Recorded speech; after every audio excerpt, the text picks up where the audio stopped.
हर हर महादेव प्रभु। सभी देखने वालों से प्रार्थना है कि जो आध्यात्मिक ना हो वो इस वीडियो को ना देखें। आज थोड़ा भगवती का दिवस है, कुल दिवस है, तो सोचा कि आज कुछ ऐसा हो कि थोड़ा आप सत्य को जानें, क्योंकि सत्य थोड़ा अलग है, वो इस संसार से थोड़ा अलग है, भिन्न है। तो ज़्यादा ना बोलते हुए जिस विषय के लिए हमने शुरू किया, मैं कुछ प्रस्तुत करना चाहूँगा एक यूट्यूब की संगत, जनता, भाई बहन सभी के लिए। तो थोड़ा सा एक छोटा सा पाठ करेंगे, फिर मैं अपनी बात कहता हूँ। दुर्गा सप्तशती में श्री मार्कंड पुराण का हिस्सा दुर्गा सप्तशती है, और दुर्गा सप्तशती में श्री दिव्या कवचम नामक एक अध्याय है, दिव्या कवच। उसका पाठ सभी को निरंतर और हर रोज़ करते रहना चाहिए, क्योंकि उस पाठ में एक ऐसी दैवीय आभा है जो पार है, वो इंसान की समझ से पार है, वो अलग है, वो चेतना शून्य है। तो अभी हम 2 मिनट का एक पाठ कर लेते हैं, फिर हम वार्तालाप करते हैं।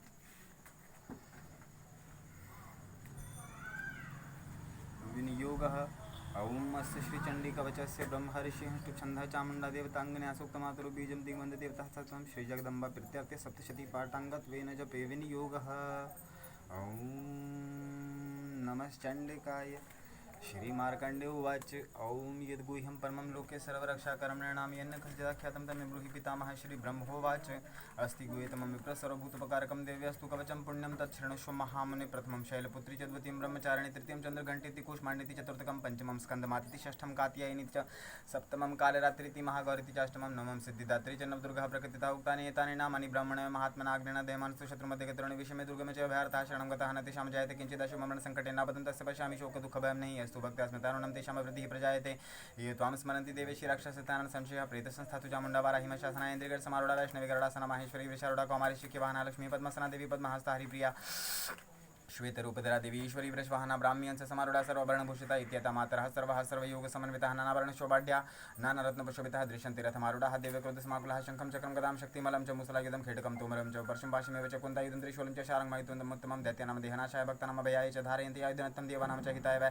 नमस्ते अस्तु महाराद्र महाघोरपराक्रमे महाबले महोत्साहे महाभयविनाशिनी त्राहि मां देवी दुष्प्रेक्ष्य शत्रूणां अभयवर्धिनी प्राच्यां रक्षतु मामेन्द्रियाग्नेय्याम् अग्निदेवता दक्षिणावतु वाराहि नैऋत्यां खड्गधारिणी प्रतीच्यां वारिणी रक्षतु वायव्यां मृगवाहिनी उदिच्यां पातु कौमारी येषानां शूलधारिणी ऊर्ध्वं ब्रह्माणि मे रक्षतस्तथा वैष्णवी तथा एवं दश दिशो रक्षे चामुण्डा शववाहना जयाम चाकृतः पातु विजया पातु पृष्ठतः अजितावं पार्श्वे दोषिणे चापराजिता शिखमुद्युत्तिनि रक्षतु ममृदिनि व्यवस्थिता मलाधरी ललाटे च भ्रुवो रक्षते यशस्विनी त्रिनेत्रा च भ्रुवोर्मध्यं घण्टा च नासिके शङ्खिनी चक्षुषोर्मध्ये श्रोत्रियोर्द्वारवासिनी कपालकारि रक्षते कर्णमूले तु शाङ्करी नासिकां सुगन्धा च उत्तरोष्ठे चर्चिकाद्रे चामृतकला जिह्वायां च सरस्वती दन्ताना रक्षतु कौमारी कंठे दिशतु चण्डिका घण्टिकां चित्रघण्टा च महामाया च तालुके कामाक्षी च भुगं रक्षतु वाचं मे सर्वमङ्गलाग्रीवायं भद्रकाली च पृष्ठवंशे धनुर्धरे नीलिग्रीवा बहिः कंठे नीलिकामनलकुबरे स्कन्धयो खड्गिनी रक्षत बाहुमे वज्रधारिणी हस्तयोर्दण्डिनी रक्षत अम्बिकाचाङ्गकुलिशनखानुशूलेश्वरी रक्षत कुक्षौ रक्षत कुलेश्वरी स्तनौ रक्षत महादेवी मनः शोकविनाशिनी हृदयललिता देवी उद्रेशूलधारिणी नाभचकामिनी रक्षत गुह्यं गुह्येश्वरी तथा पूतनकामिकामिन्द्रं गुदे महिषवाहिनी कट्याम भगवती रक्षत जानूनि विन्ध्यवासिनी जङ्गे महाबला रक्षत सर्वकामप्रदायिनी गुल्फयोर्नारसिंहे च पादपृष्ठे पादाङ्गुली श्री रक्षित पादते सर्वासिनी खानदंशनाकराली च केशान च रुद्रकेशिनी रोमुकुपेशु कौबेरी त्वचा वागीश्वरी तथा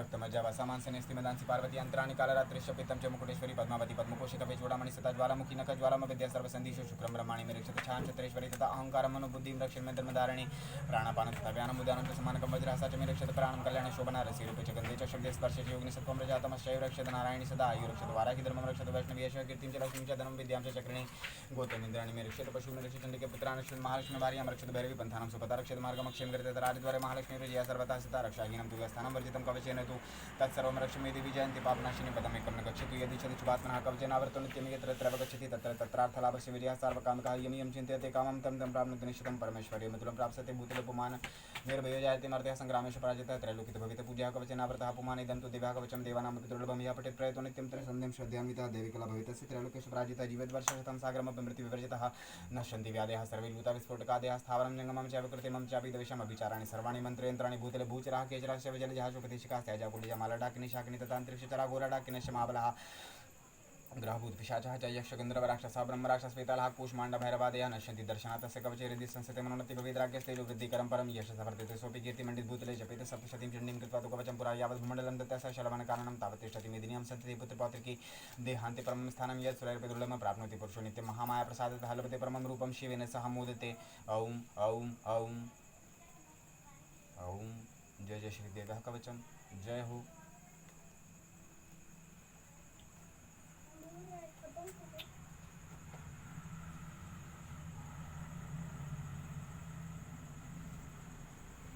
तो सभी को ये करना चाहिए। ये दुर्गा सप्तशती में श्री दिव्या कवच था जिसकी महिमा अपार है। तो आप जब नित्य इसको करने लगेंगे तो आप जानेंगे। पर ये शर्त इसकी यही है कि ये गुरु के सानिध्य में गुरु के द्वारा ही प्राप्त हुआ हो, अन्यथा ये कार्य नहीं करेगा। और उसका निष्कीलन उत्कीलन शापोद्धार और परिहार भी होता है, जिसके ज्ञान के बिना दुर्गा सप्तशती में लिखा है कि अनिष्ट होने की संभावना है। संभावना भी नहीं बोला वहाँ, तो साक्षात बोला है, हो जाता है। तो इसीलिए प्रभु की कृपा से आज का जो विषय था वो ये था कि जो संत जो गहरे प्रकार के जो एक अलग आयाम में जो जा चुके होते हैं, थर्ड डायमेंशन में जिनकी एंट्री हो जाती है, जो जान जाते हैं उस तत्व को, परम तत्व आप कह लीजिए, तत्व ज्ञान कह लीजिए, ब्रह्म ज्ञान कह लीजिए, सूक्ष्म ज्ञान कह लीजिए, निराकार कह लीजिए, कुछ भी कह लीजिए, अभी वो विषय आ जाएगा जो था, जो पहले था, जो ऋषि मुनियों के समय पे था। क्योंकि जो संत गहरे आयाम के हैं वो पार हैं, वो हमारी तरह नहीं है, हमारी आपकी तरह नहीं है। वो उस थर्ड डायमेंशन में रहते हैं जहाँ पे पहुँचना इंसान के लिए संभव है ही नहीं। वो पार है, उससे उसके पार वो बैठे हैं। और उनकी दैनिक दिनचर्या क्या है, कैसे रहते हैं, कहाँ रहते हैं, क्या करते हैं, कैसे, ये संसार को भी मालूम नहीं है। तो इस प्रमुख चैनल पर जो बहुत ज़्यादा मैं कहूँगा, इस संसार में हर तरफ लगभग 160 देशों में ये फैला हुआ है, ये ऐसा सोशल नेटवर्किंग साइट है। तो बहुत ज़्यादा खुशी भी है, बहुत ज़्यादा तकलीफ़ भी है कि ये कहने के बावजूद समझना बड़ा कठिन है। मैं कह तो दूंगा, पर ये समझ आना ही कृपा है, वो एक परमात्मा की कृपा से समझा जा सकता है, खाली सुनने से नहीं होगा। तो इसीलिए मैं ये बता रहा था कि जो उनके रहने के आयाम हैं वो क्या होते हैं, कैसे होते हैं, ये अभी संसार को नहीं मालूम। संसार में मात्र एक आडंबर के रूप में इसे प्रदर्शित कर दिया, भाई मतलब इतने लाख रुपए लगेंगे आपकी पूजा के लिए और ये सामग्री ले आओ, तो ले आता है बंदा, ले आता है, कुछ उसको करना नहीं है, उसको उसने कुछ देना नहीं है, उसने ठगना है आपको, उसने बस खाली एक आयोजन कर लेना है पूजा पाठ का।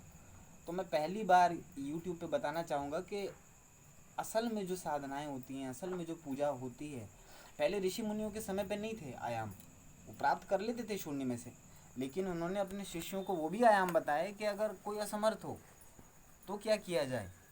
प्रकृति ने हमें सब गुण दिया है, प्रकृति में सब विद्यमान है, पर वो ज्ञानी की खोज में है ना, वो लौकिक थोड़ी जानेगा, वो ज्ञानी जानेगा, वो आम इंसान नहीं जानेगा। इसीलिए मैं ये बताना चाहता हूँ कि गुप्त पूजाएं किस प्रकार से हुआ करती हैं। वहाँ सामग्रियों की आवश्यकता नहीं है, सिद्ध पुरुष को सामग्रियों की आवश्यकता नहीं है। वो छोटे से आयाम में खाली चुटकी राख उठाएगा और वो कर देगा। पर संसार के दिखाने के लिए वहाँ अलग आयाम है, वो अलग आयाम चला रहे हैं, वो खुद कर रहे हैं, वो दिखा रहे हैं भाई ऐसा करना पड़ता है। क्यों? क्योंकि कोई देख रहा है, कोई समझ रहा है। तो इसी छोटे से क्रम में मैं बताना चाहूँगा कि एक पूजन था, आयोजन था आज विशेष। अभी उसकी शुरुआत नहीं हुई है, अभी रात्रि को है वो 12 के बाद। तो उस विशेष पूजन हेतु कुछ विशेष आवश्यकता नहीं होती है, छोटी सी एक सामग्रियाँ हैं जो आपको नियमित तौर पे मिल जाती हैं। कुछ नहीं, मतलब मैं अपनी बात कर रहा हूँ, आप लोगों की बात नहीं कर रहा हूँ। अभी वो करने को तो वो महानुष्ठान करते लोग, ऐसे लोग हैं, वो बहुत ज्ञानी हैं, पर वो जानते नहीं उस आलोक को। जो देख रहे हैं वो समझ रहे हैं मैं किसे कह रहा हूँ, पर आप सब जान रहे हैं ये ढोंग का, पाखंड का, आडंबर का नहीं है। कोई भी इस चैनल पर ठीक नहीं है, मैं भी ठीक नहीं हूँ, मुझे भी मत यकीन करो, मैं भी गलत हूँ। आप सिर्फ परमात्मा का यकीन करो, शास्त्रों का यकीन करो, वेदों का यकीन करो, गीता का यकीन करो, दुर्गा सप्तशती का यकीन करो। ये सब सच है, परमात्मा ने जो दिया हमें वो पार है, वो नहीं मिलेगा। तो एक छोटे से पूजन का आयोजन था। ये एक प्रकार की कृत्याएँ जब चलाई जाती हैं तो कृत्याएँ अलग हैं। मतलब वो कोई अभी ये कुछ ना जानकारी के कारण किसी को भी कुछ भी कह देना, भाई ये चीज़ ये क्रिया है। एक भयंकर तामसिक प्रयोग में एक कृत्य संपादन किया जाता है, जिसमें कुछ बलि के विधान होते हैं, कुछ अलग तामसिक विधान है जो थोड़े गोपनीय है, जो बताए नहीं जाते, कुछ सामान्य सात्विक विधान है जो आप कहीं भी सात्विक रूप से कर सकते हो बिना उस आहार को ग्रहण किए। अन्यथा किसी भी तामसिक पूजन हेतु आपको तामसिक होना पड़ता है, आपको तामसिक ग्रहण करना पड़ेगा। लेकिन ये एकमात्र ऐसी सात्विक पूजा है जिसमें आपको कोई भी तामसिक आहार नहीं ग्रहण करके आप तामसिक पूजन संपन्न कर लेते हैं। तो एक छोटा सा ऐसा क्रम था, तो उसके लिए मैं थोड़ा बताना चाहूँगा कि भक्ति कोई विशेष आडंबर पाखंड नहीं है। भक्ति गुरु की कृपा है। भक्ति जो मीरा के पास थी, जो प्रहलाद के पास थी, जो धन्ना भगत के पास थी, जो नचिकेता के पास थी, वो भक्ति थी। वो संसार नहीं था, वो बहाव नहीं था, वो बहने का नाम नहीं था, वो अपनी एक अलग स्थिति बनाने का नाम था। वो संसार की तरह नहीं, हमारी आपकी तरह नहीं सोच रहे थे। भगवान बुद्ध हमारी आपकी तरह नहीं सोच रहे थे। उनको खाली पैसे से कोई मतलब नहीं था। आप अपने पैसे दे रहे हो, आपको वापस मिल रहे हैं, ठीक है, नहीं मिल रहे तो भी ठीक है, आपने दिए ना अपनी इच्छा से, उसमें किसी का कोई दोष नहीं है। पर सत्य हेतु अगर आपको दान करना हो, कहीं किसी गरीब को खिलाना हो, तो हमारे पास पैसे नहीं होते। लेकिन हमको अगर अपने लिए खर्च करना है तो हमारे पास पैसे निकल आते हैं। अभी ये अगर है आपके पास लुटाने के तो लुटा लो भैया, वरना परमात्मा ने तो दिया है आपको अवसर। परमात्मा तो है ही, जब ठगे है तो सच्चा भी है ना, तो परमात्मा ने दिया है आपको अवसर। आप सत्य से नहीं जुड़ना चाहेंगे, आपको पाखंडी ठीक लगता है, तो वो पाखंडियों ने फैलाया ही जाल ऐसा होता है कि उनको पता ही नहीं भाई मतलब सच है क्या। उन्होंने सुना है खाली, उन्होंने देखा नहीं होता। तो जो देखा नहीं उसको बताएगी कैसे। अब जो भी आयाम थे, जो भी थे, वो गुरुओं के पास थे। जो भी रहस्य थे वो गुरुओं से आए शिष्यों के पास। गुरुजी ने कहा भाई मतलब बेटा ये ऐसा ऐसा ज्ञान है, ये आप समझ लो, ये औषधि है, ये विज्ञान है, ये ऐसी जड़ी बूटी है, ये मंत्र है, ये ऐसे ऐसे कर लेना। तो उन्होंने उसको आगे बेच दिया, दे दिया। वो जाने, पर उसका पाप लगेगा, वो तो गुरु के पास जाएगा ना। अगर आप कोई विद्या गलत प्रयोग करते हो, अगर आपको कोई गुरु ने विद्या दी, कोई ज्ञान दिया, अगर आप में अहंकार आ जाएगा, अगर आप में मैं होने का भाव आ जाएगा, अगर भाई मैंने किया, मैं करता हूँ, अगर जहाँ मैं आ गया तो वो गुरु के पास शक्ति लौट के चली जाती है। पर शर्त ये है कि गुरु ठीक होना चाहिए। अब गुरु ने डाला ही नहीं आपके अंदर कुछ, गुरु ऐसे ही खाली हैं, उनको दिमाग भी उनका हाई नहीं है, बस बाल बढ़ा रखे हैं, दिमाग नहीं है, अकल नहीं है, समझ नहीं है। तो वो उन्होंने कुछ भी नहीं करना, उन्होंने खाली वो प्रदर्शित करना है, प्रदर्शन करना है, उनको खुद भी कुछ नहीं आता। तो ऐसी ही भोली भाली जनता जो यूट्यूब की है, किसी से मेरा विषय नहीं है, कोई भी विषय नहीं है। मैं खाली इन लोगों के लिए बोल रहा हूँ ये कि भाई मतलब उनको सत्य का ज्ञान हो। अनंत ऐसी जगहें में होगा, कभी तो प्रभु कृपा करेंगे कि आपको पता चले। मैं चाहता ही यही हूँ, आप लोग को पता चले कि मतलब सत्य है, पर सत्य छुपा हुआ है। अब आप तो लोग घर से निकलेंगे नहीं ना, आपको थोड़ी समय है, आप लोग अपने में व्यस्त हैं, काम है, धंधा है, घर है, बीवी हैं, बच्चे हैं, अनंत चीज़ें हैं, अनंत चीज़ें हैं, वो नहीं आप छोड़ के जा सकते। मुक्ति बस आपको चाहिए, लगता है भाई घर पे बैठे मिल जाए, कोई ऐसा गुरु मिल जाए, कोई ऐसा ज्ञान मिल जाए जो घर पे बैठे ही अप्सरा सिद्ध हो जाए, घर पे बैठे हमें मुक्ति मिल जाए, घर पे बैठे काम होने लगे। नहीं होता। जाकी रही भावना जैसी प्रभु मुहूर्त देखी तीन तैसी। आप घर पे बैठ के ऐसे में तो वैसे ही परमात्मा आपके लिए हो जाएगा। क्यों साधु तपस्या करते हैं? क्योंकि उसको जानने के लिए उसी जैसा वेशभूषा, उसी जैसी। अब हम जैसे बनेंगे वैसे रहेंगे, जैसे हम में होगा वो दिखेंगे। हम में जो तत्व होगा वो हम दिखेंगे। अहंकारियाँ तो हमारे वस्त्रों से दिखेगा। हम अहंकार हमारे चलने में, बोलने में, उठने में, बैठने में दिखता है अहंकार इंसान के। ये जो सरल होगा वो पता लगेगा उसको। आप चाहे कितना ही महंगा करोड़ों का सूट पहना दो, वो सरलता उसकी दिखेगी, बोली में, वाणी में दिखेगी। वहाँ किसी सामान्य व्यक्ति के लिए कोई विशेष भाव नहीं है। अगर आप सरल हो तो आप अमीर भी सरल हो सकते हो, लेकिन सरल होके अमीर होना बड़ा कठिन है।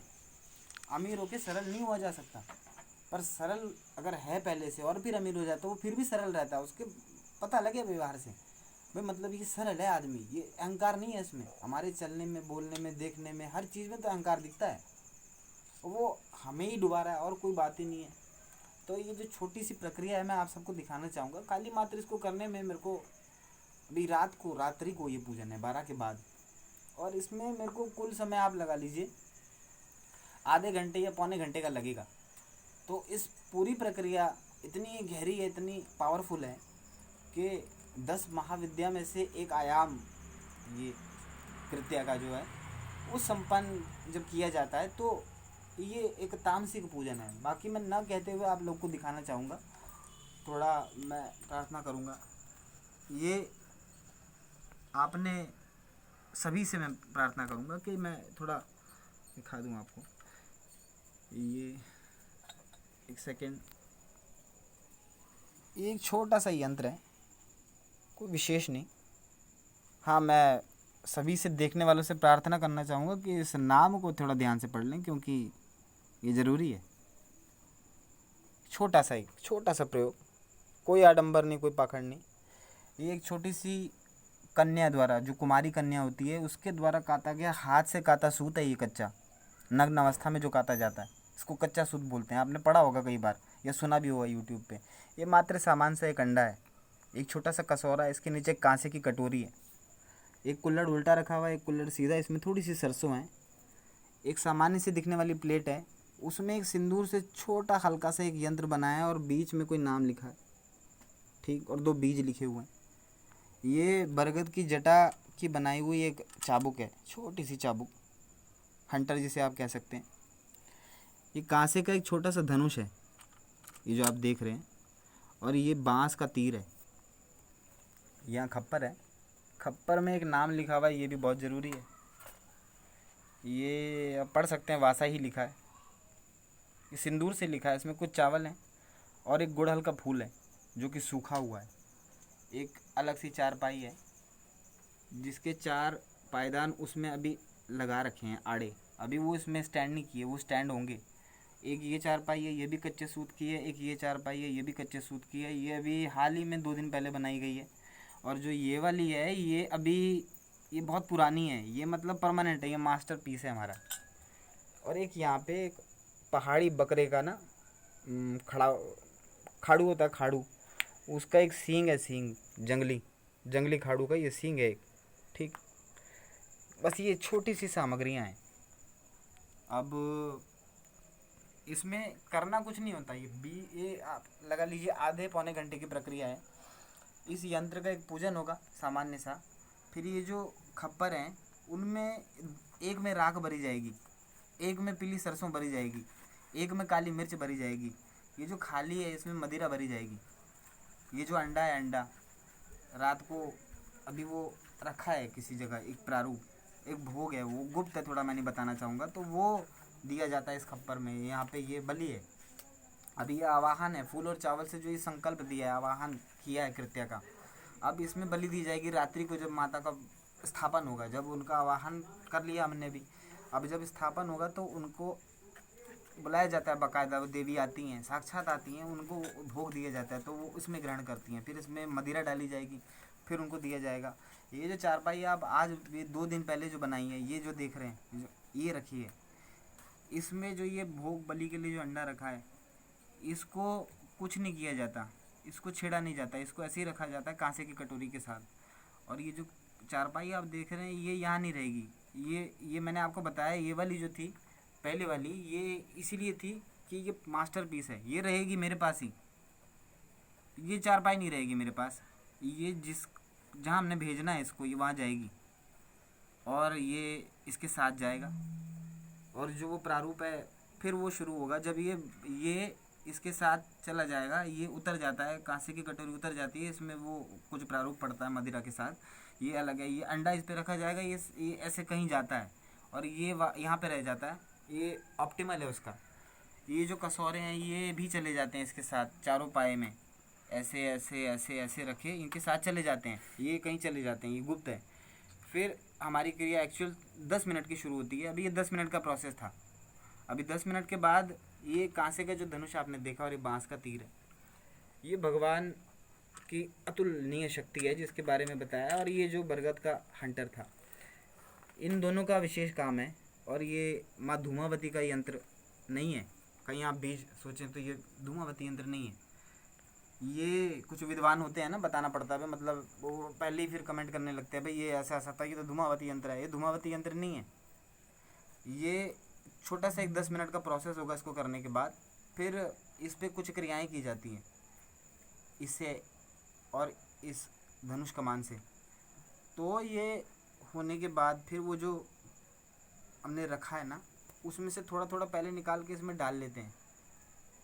इसको 9 बार ऐसे शेक किया जाता है, फिर उसको वापस निकाला जाता है, फिर उसका अग्नि में होम कर दिया जाता है। बस इतना सा है। अभी ये क्रिया करती क्या है, क्योंकि आपने देखा ना, मैंने कहा ये भाई पहली बार आप ये देख रहे हैं, पहली बार आपको लगे ना लगे, सिंपल है हर चीज़ सिंपल है, वहाँ कठिन नहीं है भाई। आप 50,000 दो तो आपका पूजन होगा, करेंगे जी। सामग्री लिया हो 5 किलो ये लिया हो, 50 किलो लकड़ लिया हो, ये सब लिया हो, ये कुछ भी नहीं है। अगर आप सच में जानते हो गुरु की कृपा है ना, तो सब सरल है, चावल के दाने से हो जाता है। बहुत सरल है, यहाँ पे कष्टों से दूर होना, कुछ भी नहीं आपको करना पड़ता, बस परमात्मा में आस्था आवश्यक है। तो ये जो क्रिया है, आपने नाम समझ लिया होगा, नाम पढ़ लिया होगा, और प्रमाण इसका आपको दिख जाएगा। क्योंकि जब आपने पहली बार इतनी गुप्त क्रिया को देखा तो आपको इसका साफल्य भी मिलेगा। मतलब ये आप जान पाएंगे प्रभु की कृपा से कि मतलब ये किस लिए थी। क्योंकि जब क्रिया दिखाई गई तो उसका फल भी आपको दिखाया जाएगा, तभी तो समझ में आएगा ना भाई मतलब इससे हुआ क्या था, जो किया इससे क्या हुआ। तो इसीलिए मैं यूट्यूब की संगत से या जनता से, भाई बहनों से प्रार्थना करना चाहूँगा कि कोई किसी से विषय नहीं है, पर सत्य को छुपाना भी महापाप है। अगर मैं ठीक जान रहा हूँ, अगर मैं जान रहा हूँ भाई मतलब यहाँ मृत्यु है, और कोई अगर उस मृत्यु की तरफ जा रहा है और मैंने उसको नहीं बचाया है, तो हमारे गुरुजी कहते हैं पाप लगेगा। जैसे मैंने आपको बताया भी था कि वो मतलब पाप लेना, गुरु बनना कोई आसान नहीं है। गुरु बनने के लिए पाप लेना पड़ता है शिष्य का। अगर शिष्य नहीं करेगा तो गुरु को करना पड़ेगा। अब वो जितना समझ आए, जैसे समझ आए, इस सिंपल सा था। ये विश्वनाथ के लिए था, वासा के लिए। तो वासा जी समझ गए होंगे। जितना मर्जी आप कुछ भी करते रहो, रिजल्ट आपके सामने, नंबर आपको मिला हुआ है। आप ट्राई कर लेना, लगा लेना, कोशिश कर लेना, तो जैसी प्रभु कृपा करेंगे आनंद में आप रहिए। जीवन आपका परमात्मा से हम यही प्रार्थना करेंगे, आप सुखी रहें, सदैव रहें, आपका खूब बोलबाला हो, जय जयकार हो, परमात्मा की आप पे कृपा सदा बनी रहे। प्रार्थना हमारी ये परमात्मा से रहेगी सदैव। हम अपने पाठ में, पूजा में, प्रार्थना में, भजन में, कीर्तन में आपका ध्यान करेंगे भाई कर लें, परमात्मा ही कर दें, ऐसा जी सही है। तो प्रभु की कृपा इतनी जितनी हुई मैंने बोल दिया, बाकी सभी के चरणों में नमन। हर हर महादेव।